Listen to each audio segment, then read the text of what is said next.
Alright, so this is like episode 4, I guess. We got the car into the garage, obviously, and now we will start attempting to cut it apart.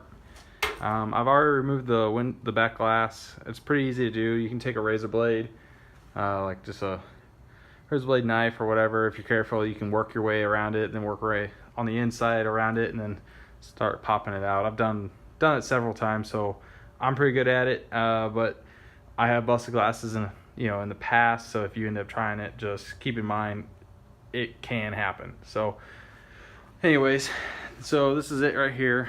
I got most of the crap pulled out on it. I mean, it's sitting pretty flush. My wide body came in thanks to Chris Najokis, Speed Parts. Hit him up last Monday. Today's Thursday. I was able to get the last set in the US, I guess. That's what he said. Love Origin parts. That's what I had on the car. It holds up really well. So it's gonna look real clean when I get all back together. So basically what we're gonna do is I'm gonna try to leave the sill plate. This I want to keep. Right here you can see there's spot welds.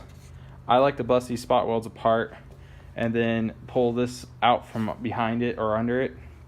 And then what I'll do is I'll probably cut somewhere right in here like this, underneath where the wide body is gonna go. Probably something like this. And then take that whole piece out.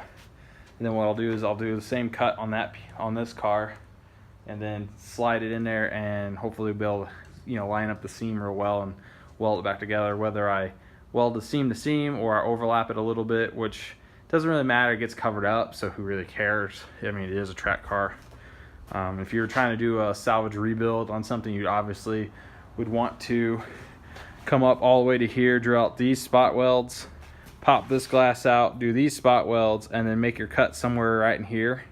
And then you could, this would be real easy to fish plate back in, and then do your Bondo work or whatever, because you're on a curve. It's easier to blend in usually, and it's the shortest amount of space possible to do body work.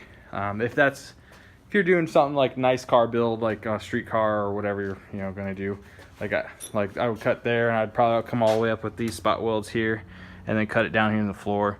On 240s, there's a seam actually right here, so you can pretty much pop the whole quarter off if you wanted to go that route. I'm not. It's a track car, like I said. Doesn't really matter. This side here, I was able to pull out pretty good. It came out pretty well. I pulled a tape on the wheels and everything. It doesn't look like the suspension really changed very much. I mean, I'm sure, like I said earlier in a past video, the alignment rack will tell for sure. I'm going to cut out my rear firewall, and I'm going to fix it because I did kind of tweak it when I was pulling on the strut towers earlier.